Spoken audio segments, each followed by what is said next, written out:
Salut tout le monde et bienvenue dans ce nouveau vlog qui va devenir nos rendez-vous tous les mois. Aujourd'hui, ce sera le premier rendez-vous du mois de juin et on a beaucoup de choses à se dire. Avec cette chaleur, tout est un peu plus compliqué à faire. Je sais pas pour toi, mais pour moi, c'est le cas. Et j'ai juste envie de ne rien faire tellement c'est pénible et bien sûr, ce n'est pas possible. Il y a toujours plein de choses à faire. Déjà, pour commencer, je t'avais dit que j'essayais de vendre mon lave-vaisselle. C'est chose faite. Je suis très contente. C'est un couple de personnes âgées qui l'a acheté à la brocante et ils l'ont pris plus cher que je ne l'imaginais. Donc je suis très contente. J'espère que ça va leur servir pendant un long moment et les aider à faire tout ce qu'ils ont envie de faire avec, en fait, tout simplement. Il était en bon état et ça m'aurait vraiment dérangé, en fait, de le stocker comme ça et de rien pouvoir en faire, surtout que j'en ai pris grand soin. Donc je suis très contente. Du coup, vu qu'il fait chaud, j'ai gardé une partie des sous pour mon bureau futur, que j'achèterai peut-être en fin d'année, je pense. Et j'ai mis l'autre partie dans une Ninja Creamy, tu sais, pour faire des glaces maison. Ce qui est plutôt pas mal. Je me suis servi quasiment tous les jours depuis que je l'ai acheté. Je fais des glaces. D'habitude, je me fais, tu sais, des desserts protéinés en fin de journée. Et là, du coup, je m'en sers pour faire des glaces. Je mets une banane congelée, une dose de protéines, du lait, un peu de sirop d'agave. Je congèle tout ça 24 heures et le lendemain, ça me fait des glaces minutes. En fait, c'est tellement un gain de temps. Tellement. Charge mentale zéro. J'ai juste à penser à refaire mes pots à chaque fois que j'en fais un. C'est tellement banger cet appareil, je te jure, ça en vaut vraiment le prix. Donc ça, c'est mon petit achat de ce mois-ci pour la cuisine. Je t'assure qu'en ce moment, avec la chaleur, ce qui me sauve, encore une fois, c'est mon organisation. Je ne pourrais pas faire tout ce que j'ai à faire si j'avais pas un planning sous les yeux H24. Je sais pas comment le dire d'autre. Si je naviguais au flot, à la motivation du moment, je me connais assez pour dire que je n'aurais rien envie de faire. L'organisation, c'est vraiment important, surtout quand tu as des projets ou quand tu veux faire avancer certaines choses dans ta vie, que ce soit simplement quand tu es débordé à la maison, dans ton travail ou face à un objectif plus personnel, plus santé par exemple. Je t'assure que planifier en avance les choses du lendemain, de la semaine, même du mois parfois, ça te fait gagner un temps fou parce que tu prémâches en fait toute ta charge mentale journalière. Et ça, vraiment, je vous le conseille. Faites-vous des petits plannings, alors que ce soit un planning global, par exemple, pour toutes les choses à faire à la maison, quel jour faire les courses, quel jour cuisiner, ou faire un planning de repas quand t'as pas d'idée et que ça te bouffe tous tes neurones en fin de journée de savoir quoi faire à manger pour tout le monde. Organisation.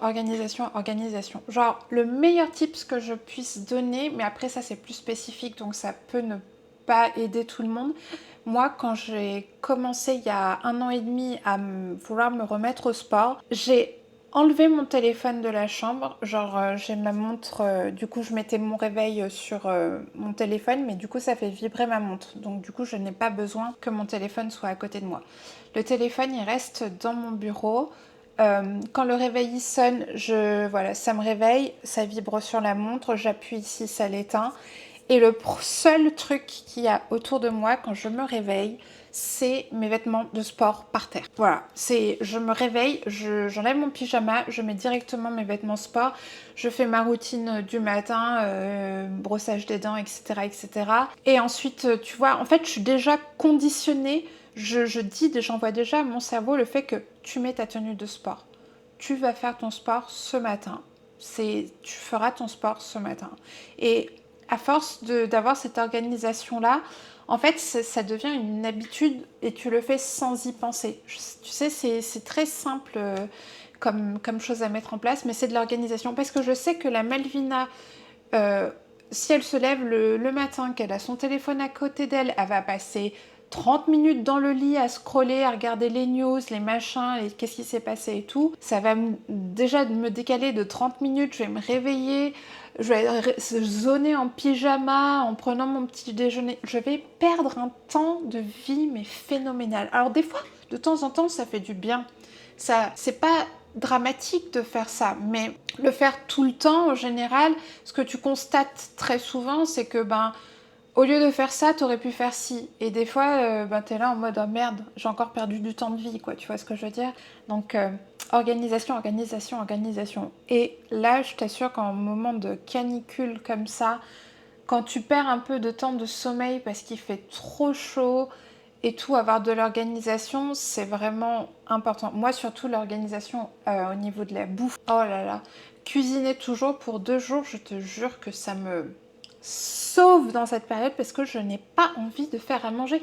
Si ça tenait qu'à moi et que je n'avais pas eu cette organisation en amont, je te jure que même si je déteste ça, je préfère sortir, m'acheter à manger pour mon repas de midi, ce qui va me revenir 6 fois plus cher et qui sera... Il y a des fortes chances que ce soit moins équilibré que ce que j'ai à la maison. Mon instinct me dirait de faire ça, tu vois ce que je veux dire? J'ai pas envie d'allumer les plaques, j'ai pas envie d'allumer le four, j'ai pas envie de cuisiner quelque chose, j'ai la flemme de découper des légumes, de faire tout ça, mais si je l'ai déjà fait à un moment où j'avais plus d'énergie et j'avais le temps de le faire, ça me fait gagner du temps. Bref, l'organisation, ça me sauve de fou, je suis tellement contente d'avoir acquis ce skill à un moment donné dans ma vie où tout était chaotique et que j'ai dû trouver un moyen de m'en sortir. Trop heureuse. Franchement, l'organisation, l'organisation, l'organisation. Alors, il n'y a pas besoin que tout soit militaire. Il y a juste besoin, en fait, de te connaître assez pour repérer où est-ce que ça pêche. Tu vois, d'avoir un temps d'avance sur toi-même et de te connaître. De te dire, ok, ça, j'ai envie de le faire. Mais je me connais. Quand je vais me réveiller demain, j'aurai pas envie de le faire. Comment je peux faire pour me faciliter la tâche en fait, tu vois. Préparer mes vêtements de sport la veille, préparer mon petit déjeuner la veille, comme ça quand je me réveille c'est déjà tout prêt, donc j'aurai 0 truc à penser dès le matin, donc ce sera plus facile pour moi de me diriger vers mon tapis de marche ou de sortir faire un run ou quoi qu'est-ce, parce que t'as pas eu à penser plein de choses dès le matin. Et t'as pas eu de distraction non plus, tu vois ce que je veux dire? Je te disais aussi dans ma dernière vidéo que j'étais sur un challenge mois de juin, 2 vidéos cuisine sur ma chaîne principale Ma Vie en Cuisine par semaine. On est en plein dedans. On est actuellement la 2e semaine du mois de juin, donc il y a déjà eu les 2 premières vidéos, les mêmes 3 premières parce que là à l'heure où je filme on est vendredi, donc il y a eu les 2 mercredis et le samedi, et là après-demain, il y a encore une vidéo qui sort. Je suis très fière de moi, je prends beaucoup de plaisir, j'ai une belle organisation et ça je le savais. Donc du coup, c'est pas plus compliqué pour moi de le faire. Il y a juste, ça me demande forcément plus de temps, mais c'est pas plus compliqué, tu vois. Donc quand je serai prête à passer à 3 vidéos par semaine, je sens encore que je serai dans ma zone où je peux totalement le gérer avec mon organisation. Je suis assez fière de moi. Ça se place plutôt bien. Les 2 premières vidéos du mois de juin, elles n'ont pas aussi bien marché que j'aurais voulu, mais ça, c'est pas très grave. Pour moi, comme je te disais, mon objectif, c'est pas de faire de chaque vidéo un banger, c'est de faire des vidéos et de m'améliorer à chaque vidéo en termes de création de contenu, de comment je monte mes vidéos, etc., etc. Pour l'instant, on va dire que mes 100 premières vidéos, ce sera que moi en train d'essayer de m'améliorer, tout en partageant bien sûr des recettes que je pense utiles, simples et économiques à tout le monde. D'ailleurs, en parlant de ça, là dans ce verre, tu as un iced tea pêche maison qui arrivera le 18 juin sur ma chaîne cuisine. Et je te le recommande, c'est tellement meilleur que l'ice tea du commerce. Tu as du vrai thé, tu as de la vraie pêche dedans. Donc rien que ça change tout. C'est vraiment délicieux. C'est un truc que je fais assez souvent. Avec du thé vert, je préfère. D'autres personnes préfèrent avec du thé noir ou du thé blanc. Moi, je suis team thé vert. J'ai quelqu'un dans mon entourage qui est accro à l'ice tea du commerce et quand je lui ai fait goûter, a trouvé ça vraiment insane en fait. C'est très flatteur. Après, tu sais, ça reste de l'ice tea pêche maison. C'est pas une recette secrète que personne ne sait faire, mis à part moi. Encore une fois, tu sais, sur ma chaîne cuisine, ce que j'aime partager, c'est des basiques accessibles à tout le monde. C'est vraiment, vraiment simple à ça. T'as même pas besoin d'outils spéciaux, mis à part un petit mixeur plongeant, une casserole et une carafe. Donc voilà, c'est qui peut faire plus simple que ça. J'ai vu aussi qu'en ce moment, il y a pas mal de recettes de cola maison à faire. Faut vraiment que je teste, ça m'intrigue de ouf. Concernant mes vidéos cuisine aussi, j'essaye de les améliorer dans le sens où, tu sais, j'analyse un peu à quel moment je perds l'attention des gens qui regardent mes vidéos et j'ai remarqué que c'est très souvent vers la fin, une fois que le produit est fini et avant la dégustation. Donc je me suis dit, est-ce que ce serait pas intéressant de tester mes vidéos sans dégustation? Donc pour ceux qui suivent les vidéos, du coup depuis le mois de juin, je mets pas la partie dégustation, je fais juste l'intro face cam et après c'est que la recette avec une voix off et l'outro direct sur l'image du produit fini. Et j'ai l'impression que ça marche mieux, j'ai l'impression que ça intéresse plus les gens, donc je vais voir. Moi je teste des trucs de toute façon pour voir un peu ce qui plaît aux gens qui regardent mes vidéos. J'ai l'impression que ça marche plus, mais j'ai besoin de plus de recul pour vraiment me faire un avis sur ça. Les gens qui ne supportent pas les bruits de bouche, tu vois, pendant les dégustations, il y en a pas mal. Donc je me dis aussi, faut penser un peu à tout le monde, tu vois. Donc ça, je peux comprendre que ça plaise pas, tu vois, la partie dégustation.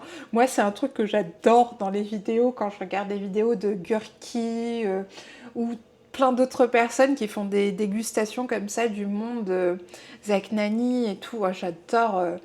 Moi, c'est la cuisine et moi, c'est tellement fusionnel, c'est une passion. J'adore découvrir, j'adore explorer, j'adore voir les autres découvrir, explorer, raconter ce qui se passe dans leur bouche quand ils goûtent telle et telle chose. Ah, moi, c'est fascinant, j'adore ça. Sinon, tu te rappelles, je faisais une cure de silicium organique avec du zinc, de l'ortie et tout dedans.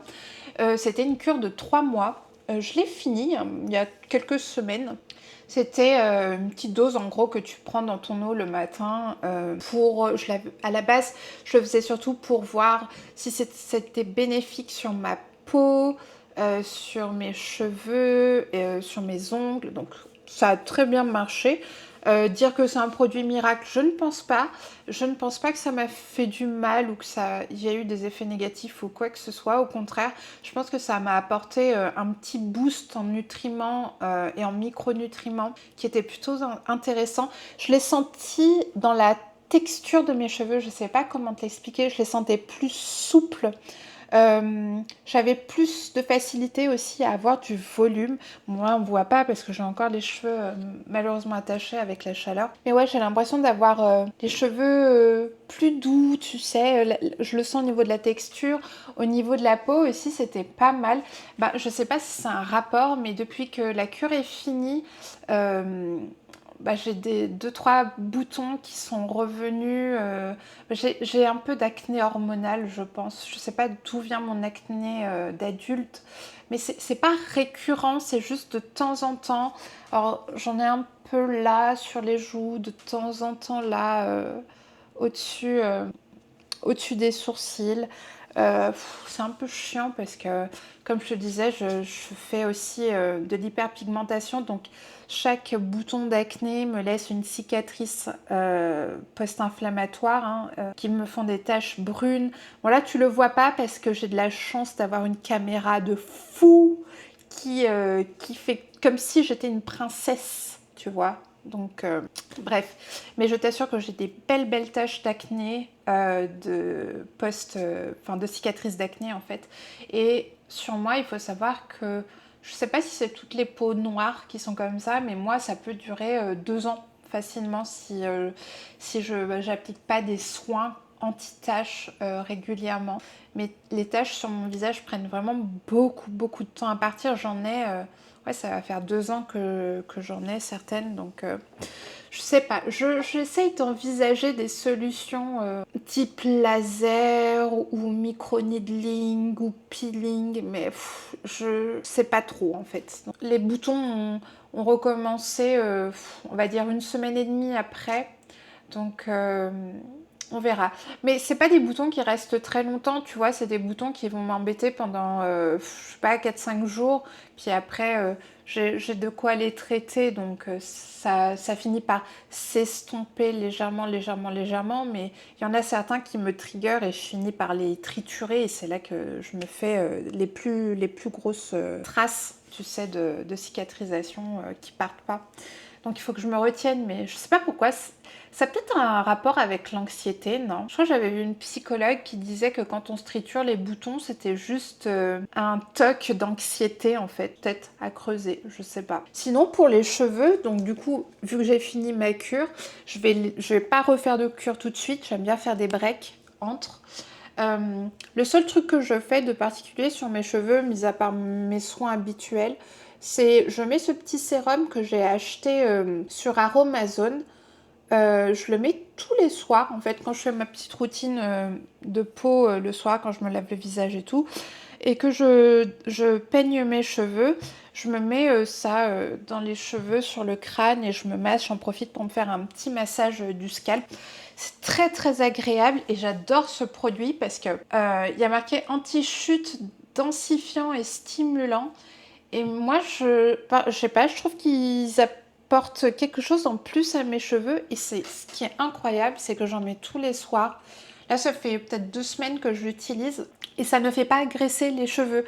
Moi, j'ai une nature de cheveux, tu sais, grasse aux racines et sèche au point. Et j'en mets tous les soirs, je masse et tout. Et je sais pas, je trouve que c'est vraiment magique. Genre, j'ai les cheveux tout doux, tout légers. Je recommande, c'est vraiment banger.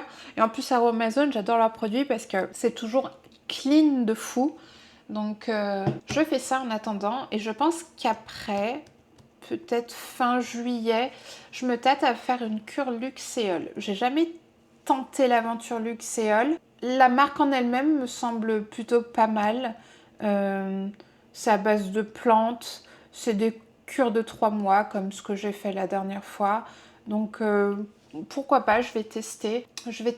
Puis de toute façon, je te ferai un retour dessus quand je commencerai et puis quand j'aurai fini comme d'hab. J'aimerais vraiment aussi, tu sais, avoir plus de volume, plus de masse.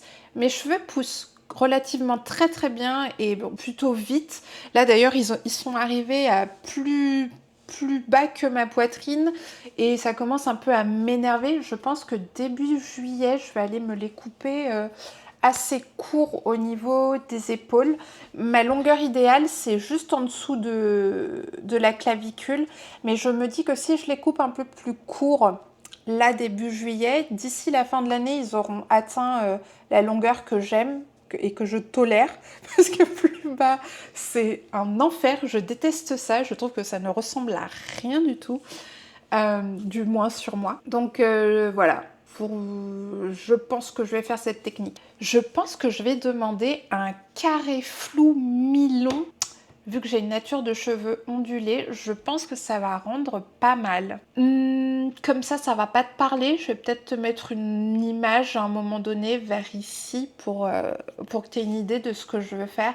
Mais bon, c'est toujours assez compliqué parce que t'as toujours ce moment gênant. Je sais pas si ça te le fait à toi. Mais moi, c'est toujours comme ça. Quand je vais chez le coiffeur, donc je suis pas une nana qui va tout le temps chez le coiffeur, je dois y aller peut-être une fois par an. Ouais, la dernière fois j'y suis allée en début automne de l'année dernière. Quand je leur montre une photo de ce que je veux, ils me regardent toujours en mode « Mais meuf, avec ta nature de cheveux, dans aucun monde ça va rendre pareil !» Et moi je suis là avec mes yeux « Mais pourquoi vous êtes si méchants avec moi ?» C'est tellement problématique. Tu sais, les cheveux, j'ai toujours associé ça à la féminité. C'est culturel aussi. En Inde, les cheveux sont... La beauté des cheveux est très importante. Et j'ai une nature de cheveux Plutôt, tu vois, regarde comme ils sont longs. Tu vois, moi, j'ai pas de difficulté à faire pousser mes cheveux. Mes cheveux poussent relativement vite. Voilà. Bon, là encore, ça va, je trouve. C'est beaucoup mieux comparé depuis que j'ai fait la cure de silicium. Tu vois, j'ai quand même plus de cheveux. Voilà, j'ai plus de cheveux. Ils sont plus aérés. Puis là, avec le truc d'Aromazone, ils ont vraiment une bonne texture et tout. J'aime beaucoup. Mais moi, j'aimerais les faire couper, tu vois, là. Là, je trouve que c'est pas mal. Ça rend vraiment bien sur moi et ça m'évite de les attacher tout le temps. Bon, sauf quand je fais du sport, bien sûr, mais je trouve que ça rend bien. Même jusque-là, je trouve que ça rend bien. Mais là, c'est trop. C'est trop. Puis avec mes cheveux ondulés, c'est plus agréable de les avoir courts. Du moins, j'arrive mieux à les garder en santé que quand ils sont longs. Quand ils sont longs, ils me saoulent et du coup, je les ai toujours attachés. Je les attache toujours et c'est pas bon pour les cheveux parce que après je serre pas à mort non plus, tu vois, j'utilise des petites pinces comme ça ou des chouchous, des petits chouchous comme ça en tissu. C'est pas vraiment de la soie, ça, je sais pas ce que c'est, mais c'est pas, tu vois, c'est pas des élastiques vraiment qui coupent le cheveu et après t'as plus t'as plus de vie dans la fin et t'as tout qui est sec. Mais j'aimerais, tu vois, être cette femme-là incroyable qui a toujours les cheveux détachés et que ça ne dérange pas, que rien, elle peut tout faire comme ça. Mais ouais, non, c'est pas, pour l'instant, c'est pas le cas. Donc, faudrait que je trouve une solution à ça. Je vais tester des coupes différentes d'année en année. Là, pour cette année, on va tester le carré mi-long flou. On va voir ce que ça donne. Ah, j'ai acheté un ballon de gym. Attends, je vais te le montrer. Bouge pas, j'arrive. J'ai acheté un gros ballon comme ça. Souvent, on dit que c'est les ballons, tu sais, pour les femmes enceintes. Mais moi, je m'en sers pour twister un peu mon renfort musculaire. Et je t'avoue que c'est banger. J'ai l'impression que mon corps est en plein séisme à chaque fois que je suis dessus et que j'ai mes haltères dans les mains ou peu importe quel type, ou du gainage ou quoi. C'est incroyable. En fait, ça me re-challenge. Moi, où j'avais... En fait, tu sais, dans le sport, j'ai remarqué tous les ans, j'ai besoin de twister légèrement ma routine. Si un jour tu veux que je te parle de ma routine sportive en détail, n'hésite pas à me le dire, je ferai un vlog 100% dessus sans problème, mais je ne sais pas si ça vous intéresse ou pas. Donc du coup, j'évoque un peu par-ci, par-là, mais voilà, j'ai pas envie de vous saouler non plus trop avec ça. Mais j'aime bien twister, tu vois, tous les ans mes routines et apporter un petit truc en plus sans forcément tout changer et sans forcément y mettre trop d'argent, parce que je pense pas qu'il y ait besoin forcément de mettre trop d'argent dans une activité sportive, peu importe laquelle c'est, pour avoir plus comment dire, de challenge ou de plaisir ou quoi que ce soit. Donc, qu'est-ce que je fais sur mon ballon? Je fais des bench press. Tu sais, quand je suis allongée dessus, et puis je pousse les haltères là comme ça. Du coup, j'ai les coudes, vu que je suis pas par terre, les coudes qui descendent un peu plus bas. Et je travaille la range, comment on dit en français, j'ai plus d'angle de mouvement, tu vois, donc je le sens directement. Très très agréable, beaucoup plus dur que quand je les faisais sur le sol. Je fais du gainage dessus, tu sais, je mets mes coudes dessus, puis je suis appuyée sur les pieds. Incroyablement dur. 20 secondes me paraissent 1 minute, c'est terrible. Et qu'est-ce que je fais d'autre dessus? Je travaille aussi les bras, tu sais, je cale mes pieds sous le canapé, j'appuie mon torse sur le ballon et je prends mes petites haltères et hop, hop, hop, enfin bref. Là comme ça on dirait plutôt un albatros en PLS, mais je t'assure que ça travaille. Je t'assure que ça travaille bien les bras. Bref, j'adore. On a payé ça, je l'ai acheté à Decathlon, ça devait être 15 balles, un truc comme ça, et ça change toute ma routine. Oh, je fais des leg curls dessus. Les leg curls, je vais même pas te montrer, tu tapes sur internet leg curl gym ballon, tu vas péter ton crâne. En fait, tu es allongé sur le sol, tu as les mollets et les pieds sur le ballon, et tu pousse avec tes talons pour rapprocher la balle de tes fesses tout en montant, tu sais, comme si tu faisais le pont en fait. C'est tellement dur et ça fait tellement travailler l'arrière des cuisses. J'adore. Pas cher, efficace, qu'est-ce qu'on veut de plus? Je pense que ça va m'occuper pendant 1 an facile, le temps que je m'y fasse. Très sincèrement, ça challenge vraiment, vraiment mon corps. Je pense pas que dans 2 semaines, je dirais c'est bon, c'est trop facile. Ah non, non, non, non. Je le sens que c'est dur et je sens que je vais encore avoir de la marge de progression pendant un sacré bout de temps. Donc je suis plutôt contente, je te le conseille. Sinon, cette femme de 39 ans a acheté un petit kit de crochet. C'était pas cher, hein, je l'ai trouvé à Action. Et c'est tellement mignon. Je me suis dit, écoute Malvina, tu as toujours voulu essayer le crochet. C'est pas cher.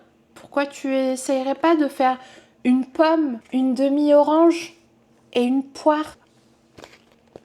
Je l'ai acheté et j'ai lu la notice. C'est pas pour les débutants. C'est con.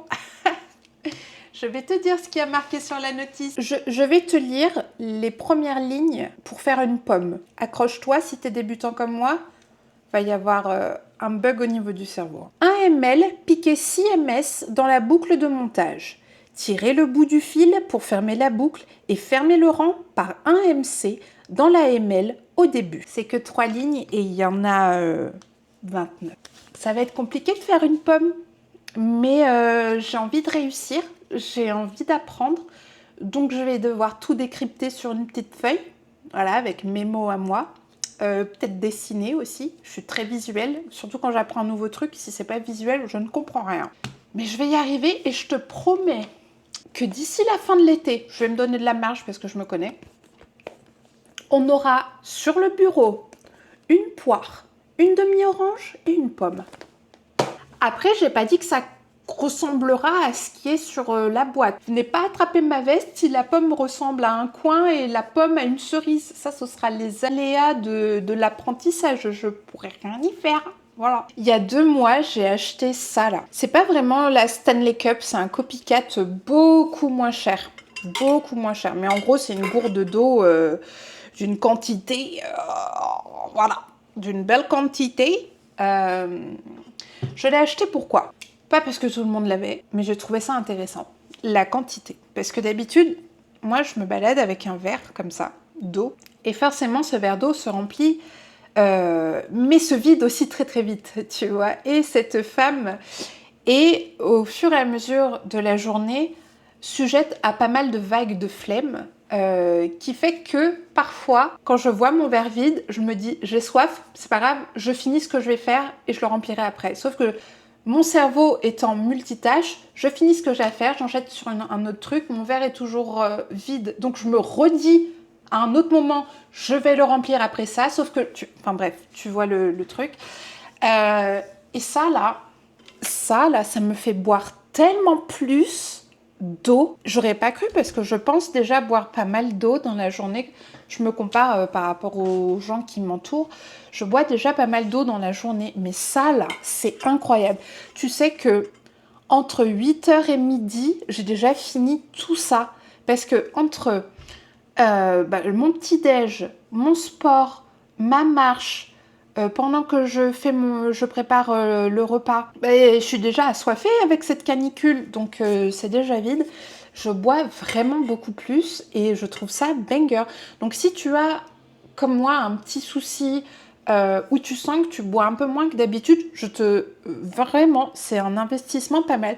Celui-là, je l'ai dû acheter sur Amazon. Je ne l'ai pas acheté hyper cher, mais c'est pas mal. Vraiment, c'est pas mal. Je recommande. J'ai vu Mélodie et Alice Esmeralda parler de la complémentation en fer pour les femmes. Et je trouve ça hyper intéressant. Je trouve ça vraiment très très intéressant parce que je fais des dons du sang. Et quand tu fais un don du sang, on check ton niveau de fer. Je passe toujours, mais je suis vraiment à la limite. Et je me dis qu'en tant que femme qui a un cycle menstruel et qui perd du sang, voilà, il faudrait que je m'y intéresse un peu plus parce que le manque de fer, ça agit sur pas mal de choses et c'est important. Je pense que je vais me complémenter en fer en plus que mon apport, on va dire, nutritionnel. Ça peut pas me faire de mal et je vais voir, je vais faire checker ça sur un ou 2 mois, peut-être un peu plus quand même. Voir si ça m'apporte du plus ou pas du tout. Je vous en ferai un retour encore. Donc elle parlait du fer bisglycinate, je crois, si je prononce bien. Ça joue aussi, tu sais, quand tu es en carence de fer, sur la fatigue, donc à voir. J'aimerais vraiment tester. En tout cas, ça peut pas me faire du mal, sachant que je suis juste dans les clous. Donc j'ai encore de la marge, tu vois, de progression. Mais si vous voulez en apprendre plus tout de suite, sans attendre mon retour, je vous conseille vraiment d'aller voir le compte Insta d'Alice Esmeralda et de May Love qui en parle de temps en temps. Mélodie, elle a carrément les résultats sanguins avec sa progression qui est vraiment insane en taux de fer grâce à ça. Donc c'est très encourageant et si tu es une femme et que tu regardes ce vlog et que tu ne sais pas ou que tu penses être en carence de fer, moi je t'invite vraiment à checker ton taux de fer. Tu as plusieurs façons de le faire, donc moi je t'ai dit, c'est quand je vais faire un don de sang, il check toujours au début. Et tu peux le faire aussi en demandant un bilan sanguin à ce niveau-là à ton médecin traitant ou à un généraliste. Et c'est très intéressant. C'est vraiment très intéressant. Je pense que c'est pas assez pris au sérieux ce genre de demande. Souvent, moi, quand je demande au généraliste, parce que je n'ai pas de médecin généraliste traitant ici, mais quand je lui fais ce genre de demande, il me demande tellement de justifications à chaque fois. Oh, j'ai l'impression vraiment de demander une corne sur le front pour me transformer en licorne. Enfin, je sais pas, c'est compliqué. Je comprends pas pourquoi on nous reprend de haut quand on s'intéresse à notre santé sans émettre comment dire, d'autodiagnostic, tu vois ce que je veux dire? Je ne vais pas me prétendre être médecin car ce n'est pas le cas et je ne me prétends pas être plus intelligente non plus que la personne qui me reçoit en tant que professionnelle. Donc, mais c'est légitime, non, d'habiter dans un corps et de s'intéresser à sa santé ou de chercher des infos, de creuser certains endroits, de demander. Hein, des fois, il y a certains spécialistes, ils te prennent de haut comme si tu essayais de prendre leur rôle. Mais bon, c'est ainsi dans ce monde, hein, on va pas le changer. Hein, malheureusement, il faut juste tomber sur les bonnes personnes. Mais combien de mauvaises personnes va falloir croiser à chaque fois avant de trouver les bonnes? Ça, c'est une question qu'on se demande tout le temps. Et toi, comment tu vas? Est-ce que ce mois te challenge? Est-ce que tu as des difficultés, des obstacles, des défis personnels? Est-ce qu'il y a des choses qui t'ont apporté du bonheur? Est-ce que tu te sens bien? Comment tu survis à cette canicule? Quelles sont tes astuces pour aller de l'avant quand ça va pas? Quelles sont tes séries coup de cœur? Quels sont tes achats qui t'ont apporté du bonheur et qui te facilitent la vie tous les jours? N'hésite pas à me dire en commentaire, j'ai vraiment, vraiment hâte de te lire et de te répondre. En attendant le prochain vlog, n'oublie pas de prendre soin de toi, car tu es ta priorité, toujours. Je te fais des gros bisous et je te dis bye bye.